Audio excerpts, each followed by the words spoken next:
And the word of Samuel came to all Israel. Now Israel went out to battle against the Philistines. They encamped at Ebenezer, and the Philistines encamped at Aphek.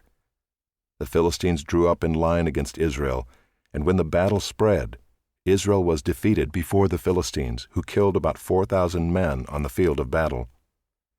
And when the people came to the camp, the elders of Israel said, "Why has the Lord defeated us today before the Philistines?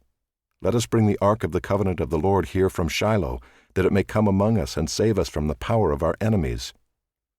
So the people sent to Shiloh and brought from there the ark of the covenant of the Lord of hosts, who is enthroned on the cherubim. And the two sons of Eli, Hophni and Phinehas, were there with the ark of the covenant of God.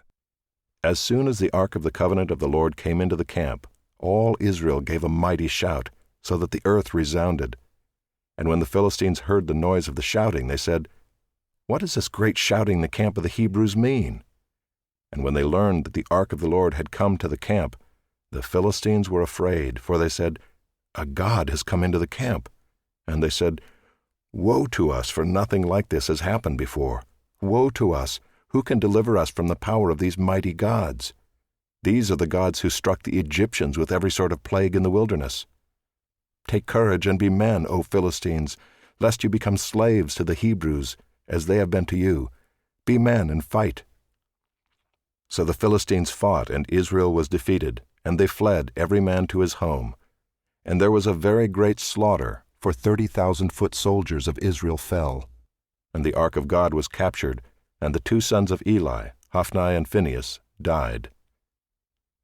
A man of Benjamin ran from the battle line and came to Shiloh the same day, with his clothes torn and with dirt on his head. When he arrived, Eli was sitting on his seat by the road watching, for his heart trembled for the ark of God. And when the man came into the city and told the news, all the city cried out. When Eli heard the sound of the outcry, he said, "What is this uproar?" Then the man hurried and came and told Eli. Now Eli was 98 years old, and his eyes were set so that he could not see.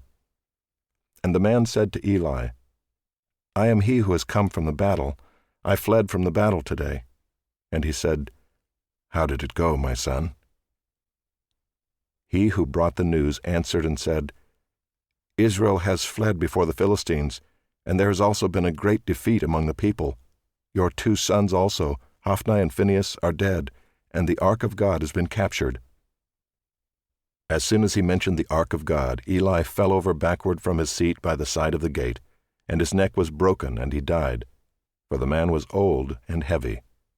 He had judged Israel 40 years. Now his daughter-in-law, the wife of Phinehas, was pregnant, about to give birth. And when she heard the news that the ark of God was captured, and that her father-in-law and her husband were dead, she bowed and gave birth, for her pains came upon her. And about the time of her death, the women attending her said to her, "Do not be afraid, for you have borne a son." But she did not answer or pay attention. And she named the child Ichabod, saying, "The glory has departed from Israel," because the ark of God had been captured, and because of her father-in-law and her husband. And she said, "The glory has departed from Israel, for the ark of God has been captured."